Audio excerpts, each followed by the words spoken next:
Y eso es lo que queremos saber. Gracias por hablar con nosotros. ¿Cómo está la situación en Kiev en este momento? Hola, buenas tardes. Todo está bien con mi nombre. Ustedes Bien. lo dicen cada vez correctamente. Bueno, la situación en Kiev está más o menos tranquila en general, pero acabamos de escuchar la sirena antiaérea y yo acabo Por de eso. regresar a mi casa después de como la cancelación de esa sirena. Escuchamos unas explosiones bastante fuertes, pero si hablamos del clima, del ámbito general, Kiev sigue más o menos estable, tranquilo. Ya nos acostumbramos a como nuestras líneas de abastecimiento, de funcionamiento de todos los establecimientos al tiempo de guerra. Entonces, en ese sentido, la situación sigue más o menos normal. Tenemos la información de que Putin está ultimando a Mariupol, a las autoridades, a quienes queden allí, a que se vayan del lugar para la ocupación justamente de las tropas de Putin. ¿Esto también es una amenaza latente allí en Kiev,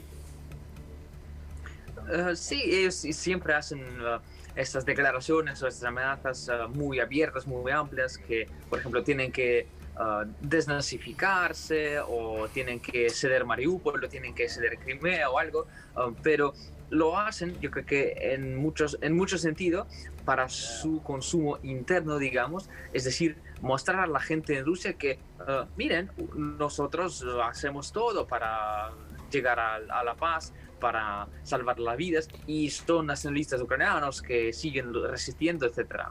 Suenan las sirenas. ¿Dónde estás ahora ubicado exactamente allí en Kiev? Bueno, yo estoy en la parte sur, la parte, yo diría, más tranquila de toda la ciudad, porque el frente está muy lejos de la parte sur y los enfrentamientos del combate están en la parte norte, como siempre estaba. Lamentablemente, unos misiles, unos proyectiles llegan hacia las partes occidentales y del norte de la ciudad, pero aquí en el sur estamos muy tranquilos. Claro, recién debatíamos, ¿no? Y me interesa tu opinión como ucranio y también por estar allí. ¿Por qué Putin está decidiendo atacar zonas que son residenciales, ¿no? Porque ni siquiera estamos hablando de bases militares, hablamos de zonas residenciales donde viven civiles. Yo creo que aquí tenemos dos partes. Primero es que ellos ya gastaron sus arsenales de armas, digamos, más tecnológicas, más modernas, más precisas. Y entonces las armas que utilizan ahora no son tan tecnológicas, no son tan precisas y no son digamos, elegidas, ¿sí? Para solamente destruir los objetos concretos. Las armas que utilizan ahora destruyen las superficies, no los objetos dirigidos. Segunda parte es que ellos quieren crear temor y ellos quieren crear el miedo en el pueblo ucraniano de la resistencia, y con el ejemplo de Mariupol muestran que los que resisten reciben así muerte, reciben explosiones, reciben la ciudad destruida. Y ese ejemplo tiene que ser muy claro para, por ejemplo, Kharkiv, para Kiev y otras ciudades. Claro. ¿Se vive con miedo allí? Porque si caen misiles, por supuesto, los refugios tal vez puedan, bueno, evitar la catástrofe, pero ¿cómo viven los pocos habitantes o los que están todavía allí guardando incluso sus hogares y resistiendo en Ucrania? No, yo no diría que tenemos miedo, porque la gente cada vez que vemos, escuchamos esa noticia de Mariupol, de Kharkiv, de cualquier otra ciudad en Ucrania, tenemos cada vez más odio, más ganas de resistir, más ganas de sobrevivir y más ganas de matar todos los enemigos que vengan a nuestra tierra, y esa resistencia crece desde el día. Yo lo observo con mis propios ojos en el ejemplo de mis vecinos, que por ejemplo los primeros días de la guerra, como estaban bastante asustados, y cuando nosotros estábamos en el sótano nos comunicábamos y ellos mostraban un poco de miedo, pero ahora yo diría que no, la gente entiende que solamente la resistencia puede parar ese proceso, y entonces cada vez tiene más ánimo. ¿Y vos qué haces? Por ejemplo, decías que recién sonó hace un ratito la sirena. ¿Qué haces cuando suenan las sirenas? Bueno, se depende de si escuchamos las explosiones o no, porque si por ejemplo tenemos la sirena pero no pasa nada, podemos estar solamente en el baño, en el apartamento. Yo tengo suerte de vivir en el tercer piso, que es considerado como un piso seguro, porque mi edificio tiene 9 pisos, y por ejemplo si llega un misil normalmente hace daño a los pisos número 7, número 8, número 9. Y bueno, si escuchamos las explosiones nos bajamos del sótano de inmediato porque entendemos que la siguiente explosión puede ser ya cerca de nuestra casa. Inés Capdevila es una periodista destacada de La Nación, está con nosotros, seguramente tiene alguna pregunta, pero vos, Inés, en tu nota de hoy hablabas de procesos de paz posibles que demoran mucho tiempo y de algún modo eso prefigura tal vez una guerra también prolongada. Sí, exactamente. Los procesos de paz por lo general llevan mucho tiempo, no solo de gestión de la negociación, sino también llegan muy entrada a la guerra. O sea, no hay, hubo 71 procesos de paz después de la Segunda Guerra Mundial en el mundo hasta hoy.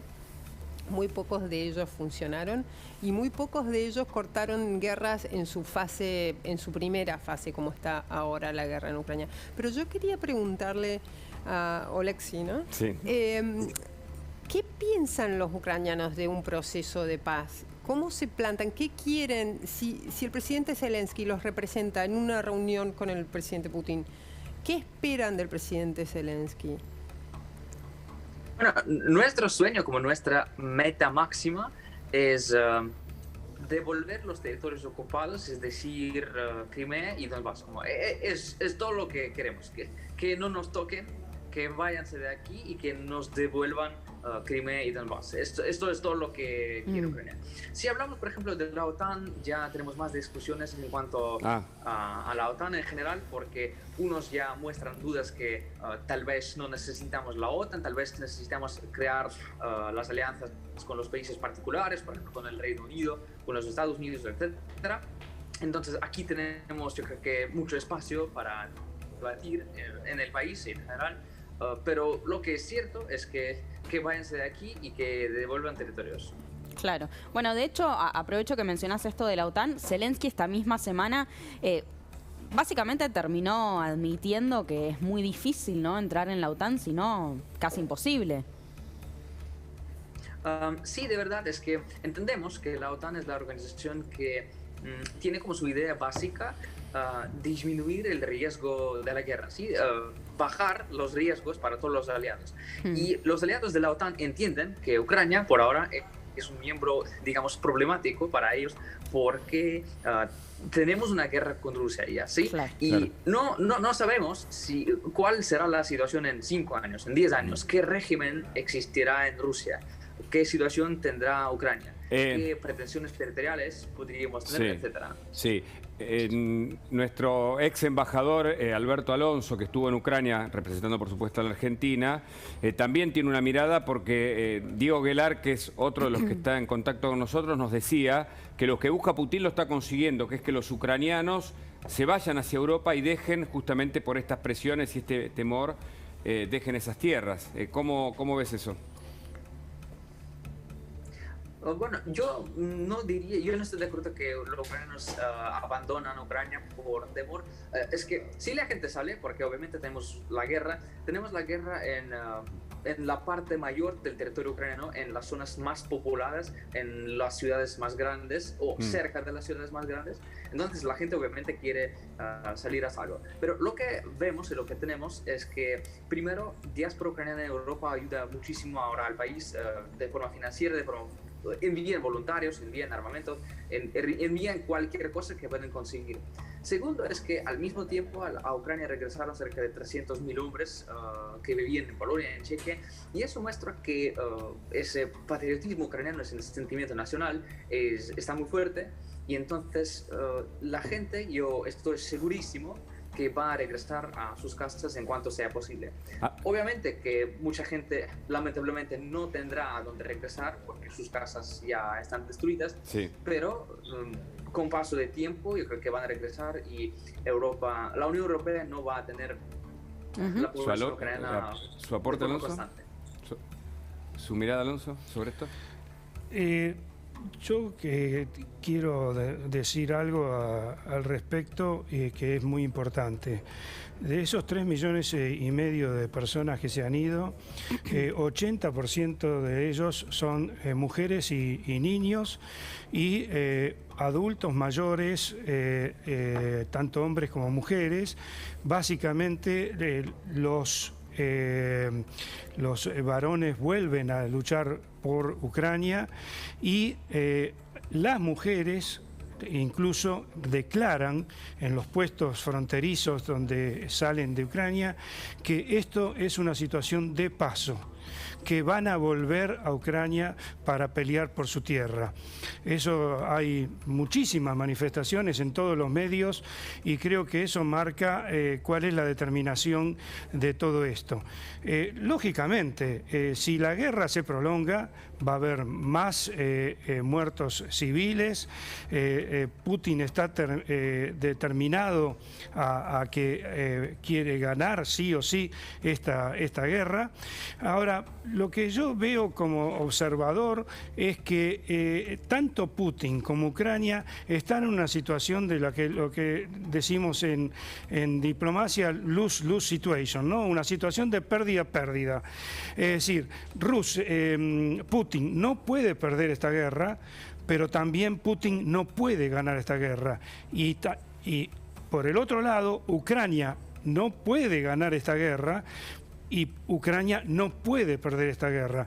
Eso a la luz de Occidente y de Ucrania, obviamente, sí. y hasta diría que hasta de China, porque China se ha involucrado, lo ha involucrado Putin días antes de la invasión, en el inicio de los Juegos de invierno, los Juegos Olímpicos de invierno, y yo creo que Putin le ha acelerado los tiempos a China, y hoy China está en una encrucijada muy grave. La alianza, claro. Exacto. Gelar que tiene un gran conocimiento, ¿no?, sobre la situación también china por su trabajo. Sí, yo creo que China no forma parte o sea, efectivamente, y estoy de acuerdo con el embajador Alonso, que días antes de la invasión hubo una forma de involucrarlo al firmar un acuerdo importante de cooperación económica y definirse como aliados muy estrechos. Yo creo que eso fue una forma de involucrarlo, pero no creo decididamente que China esté formando parte del diseño de la invasión. Esta es una jugada de Putin, no de China.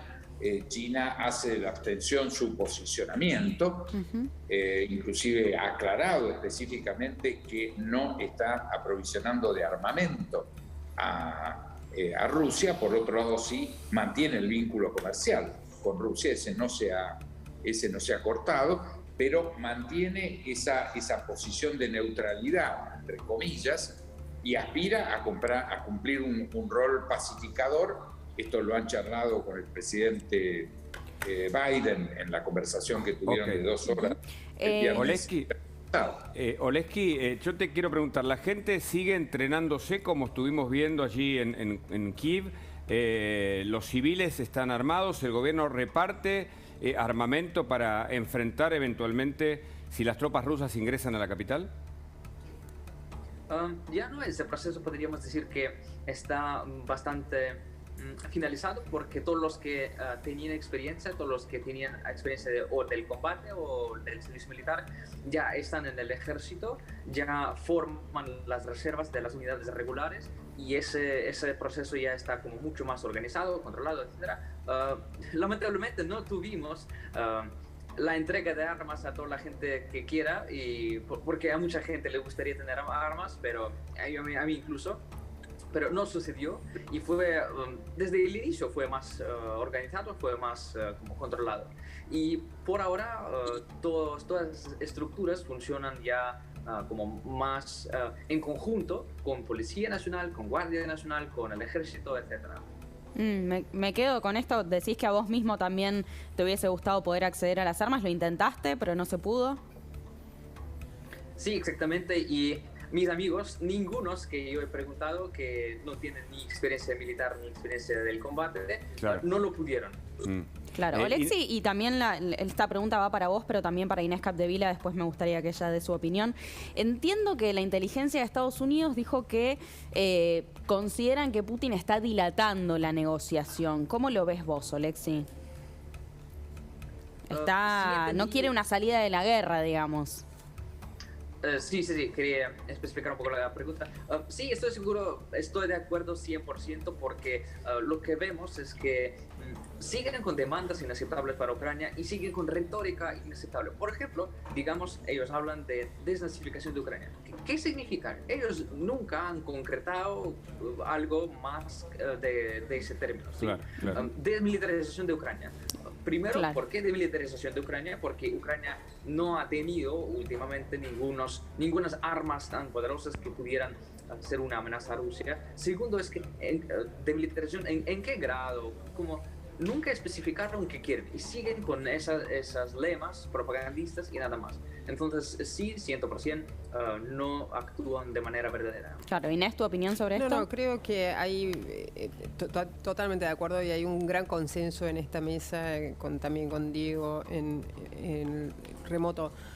Con Diego Velar, sí. Putin no puede perder esta guerra, claro, porque también sería su fin hacia adentro de Rusia. Eso ahí también la historia explica bastante. Y se expone a ser juzgado por un tribunal internacional a esta altura, por crímenes de guerra, ¿no? Sí, eso es otro capítulo. básicamente sí, si es que vuelve a salir de Rusia, ojo, es probable que Putin ya no vuelva a dejar Rusia.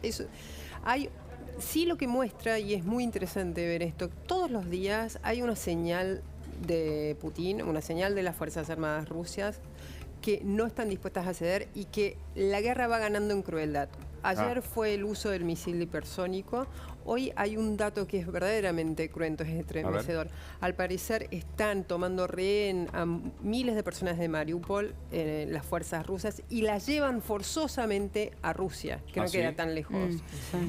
Estamos hablando de extradiciones forzosas. Es un capítulo que no vimos en otras guerras. Claramente, y además es atentar, ya acá muestra una intención de atentar contra la población civil, porque cuando hay un crimen de guerra que básicamente es atacar a civiles, la justicia internacional tiene que demostrar que hubo una intención de atacar civiles. Acá está bien clara la intención de atacar civiles. Ahora, los están llevando, que los capturan como rehenes, como prisioneros de guerra, y se los llevan a Rusia. Claro, del otro lado de la frontera. Probablemente sea trabajo forzoso. Esto es un dato nuevo, es un dato de hoy que están por eso los servicios occidentales. Te agradecemos, Inés, el dato, el aporte. Alonso, usted quiere decir algo. Puedo dar un dato por supuesto, clarísimo.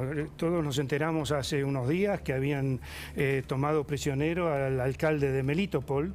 Bueno, ese alcalde de Melitopol fue canjeado por 9 prisioneros de guerra rusos. Es decir, 9 soldados o vaya a saber... O sea, los otros capítulos detrás de las bombas, de las muertes en el escenario bélico, se escriben a partir de la captura de rehenes, del traslado de rehenes, del intercambio de rehenes, de prisioneros de guerra y de la trata de personas, que es un capítulo que hablaremos seguramente a continuación. Ahora, le quería preguntar a Inés, que ella sigue desde la mirada aquí, ¿a quién le cuesta más, o a Guelar también, por supuesto, a quién le está costando más la prolongación de esta guerra? ¿A la fuerza de Putin o a los ucranianos civiles y los soldados, por supuesto? Yo creo que, digamos, las personas a las que más les cuesta, las que más sufren día a día, porque ven toda su vida derrumbarse, es a los 44 millones de ucranianos. Muchos de ellos ya dejaron Ucrania. Muchos de ellos tuvieron que ser desplazados de sus hogares dentro de Ucrania, y muchos de ellos, como Lexi, están todavía en sus casas y son víctimas de bombardeos y no pueden vivir en paz. Entonces ahí claramente ellos son los que más sufren. Después obviamente hay un montón de protagonistas que sufren directamente con la guerra, pero creo que el mundo tiene que estar atento ahí, porque es la única, si desviamos la mirada, no hay paz posible. Leo, políticamente, ¿no? También a quién le está costando más. ¿Guelar? Sí, yo en eso coincido con Inés. La víctima excluyente en este momento, exclusiva, es el pueblo ucraniano. Esto marca a esta guerra, más allá del resultado militar, y cualquier análisis militar indicaría que Rusia tiene toda la posibilidad de triunfar militarmente. Pero una guerra es mucho más que el triunfo liso y llano en el campo militar. El sufrimiento del pueblo ucraniano, su heroica resistencia, marca este proceso a fuego, y lo va a marcar por mucho tiempo, más allá de los episodios que haya en el campo militar. Por eso también coincido con lo que dijo el embajador Alonso. Aquí la guerra está perdida. Si la guerra para Rusia está ineludiblemente perdida por todo esto que estamos viendo, este costo humano, con cómo va a participar el premier Putin de las cumbres mundiales, etcétera, después de este episodio. Pensemos que era un líder. Hay otro mundo después de esto, ¿eh? Hay otro mundo. Tenía una importancia extraordinaria, era de los 3, 4 líderes más importantes del mundo y era insoslayable. Bueno, yo creo que esto es muy difícil de proyectar, de imaginar cómo va a ser después de este episodio. Oleksi, sabemos que Zelensky dijo que es hora de hablar, ¿no? Y de tener un encuentro. ¿Qué se dice en Ucrania, ¿no? Y también cómo lo analizás vos. ¿Podría haber un encuentro entre Putin y Zelensky cara a cara? De forma teórica sí es posible, pero de forma práctica yo creo que todo lo que participamos en ese programa estamos de acuerdo que de forma práctica es 100% imposible, porque como hemos dicho, Rusia no participa en las negociaciones de forma práctica, de forma verdadera. A mí me gustaría comentar que nosotros ucranianos no tenemos muchas opciones y vamos a resistir, y lo que yo creo que en América Latina, en Argentina, quizá como no saben tan frecuente o olviden que Ucrania sobrevivió la Unión Soviética, es decir, sobrevivimos el genocidio de los ucranianos en los años 30 con la hambruna. Sobrevivimos la Segunda Guerra Mundial, que en mucha parte ocurría en la tierra ucraniana. Sobrevivimos cerca de 500.000 deportaciones. Personas deportadas, eran deportadas por la Unión Soviética. Sobrevivimos represiones y entonces aguantaremos esta vez a Putin. Tenemos un proverbio que dice, sobrevivimos al Hitler, sobrevivimos al Stalin y vamos a sobrevivir a Putin. Entonces vamos a aguantar, vamos a resistir, y esa guerra yo creo que Rusia perdió, aun si conquistan Ucrania completamente, al final van a perder. Qué fuerte, Oleksi, tus palabras. Te agradecemos muchísimo por este contacto, siempre un reporte impecable. Muchas gracias, Oleksi. Muchas gracias, hasta luego. Hasta luego. Y ahora vamos a hablar con Alexander, también entiendo que está en Kiev. En un ratito vamos a hablar con él porque tiene otra perspectiva.